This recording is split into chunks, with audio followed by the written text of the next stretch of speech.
ಶ್ರೀಮತಿ ಲಕ್ಷ್ಮೀ ಹೆಬ್ಬಾಳ್ಕರ್ ಅವರು ನನಗೆ ಬಂದು ಹೇಳಿದ್ರು, ICDS ಕಾರ್ಯಕ್ರಮ ಆಗಿ 50 ವರ್ಷ ಆಗ್ತಾ ಇದೆ, ಸುವರ್ಣ ಮಹೋತ್ಸವವನ್ನು ಆಚರಣೆ ಮಾಡಬೇಕು ಅಂತ ಮಾತುಗಳನ್ನ ಹೇಳಿದ್ರು.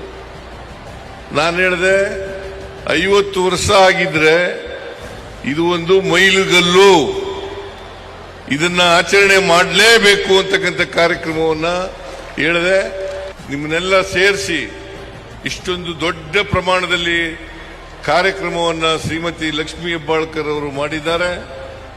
ಅವರಿಗೆ ಸರ್ಕಾರದ ಪರವಾಗಿ ಧನ್ಯವಾದಗಳನ್ನು ಹೇಳಲಿಕ್ಕೆ ಬಯಸ್ತಾ ಇದ್ದೇನೆ. ಇವತ್ತು ವಿಶೇಷವಾಗಿ ಲಕ್ಷ್ಮೀ ಹೆಬ್ಬಾಳ್ಕರ್ ಅವರು ಈ ಇಲಾಖೆಯ ನಾಯಕತ್ವವನ್ನು ವಹಿಸಿಕೊಂಡು ಒಂದು ದೊಡ್ಡ ಕ್ರಾಂತಿಕಾರಿ ಬದಲಾವಣೆಯನ್ನು ಮಾಡಿದ್ದಾರೆ. ಇಡೀ 1,26,00,000 ಕುಟುಂಬಗಳಿಗೆ, ಮನೆ ಯಜಮಾನರಿಗೆ ನೇರವಾಗಿ ₹1 ಕೂಡ ಲಂಚವನ್ನು ಪಡ್ಕೊಳ್ಳದೆ ನೇರವಾಗಿ ಅವರ ಮನೆ ಬಾಗಿಲಿಗೆ ಹಣವನ್ನು ತಲುಪಿಸುವಂತ ಜವಾಬ್ದಾರಿಯನ್ನು ವಹಿಸಿಕೊಂಡು ಇವತ್ತು ಸಂಘಟನೆಯನ್ನು ಮಾಡಿಕೊಂಡು ನಿಮ್ಮ ಹೃದಯದಲ್ಲಿ ಇದ್ದಾರೆ.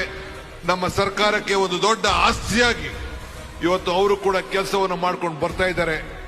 ಅವ್ರಿಗೆ ಮತ್ತು ಅವರ ತಂಡದ ಎಲ್ಲ ಅಧಿಕಾರಿಗಳಿಗೆ, ಅವರ ಸಹೋದ್ಯೋಗಿಗಳಿಗೆ, ಅವರ ಮಿತ್ರರಿಗೆ, ಅವರ ಜೊತೆಯಲ್ಲಿ ಕೆಲಸ ಮಾಡ್ತಾ ಇರುವಂತ ಅನೇಕ ಚೇರ್ಮನ್ಗಳಿಗೆ ಅವರೆಲ್ಲರೂ ಕೂಡ ಶುಭವನ್ನು ಹಾರೈಸಿ, ಇಡೀ ಸರ್ಕಾರ ಅವರ ಜೊತೆಯಲ್ಲಿದೆ, ನೀವು ಅವ್ರ ಜೊತೆಯಲ್ಲಿ ಯಾವಾಗಲೂ ಕೂಡ ಇರಬೇಕು ಅಂತ ಹೇಳಿ ಪ್ರಾರ್ಥಿಸಿ ಶುಭವನ್ನು ಹಾರೈಸಿ ನನ್ನ ಮಾತನ್ನು ಮುಗಿಸ್ತೇನೆ. ಜೈ ಹಿಂದ್, ಜೈ ಕರ್ನಾಟಕ, ಜೈ ಶ್ರೀ ಶಕ್ತಿ.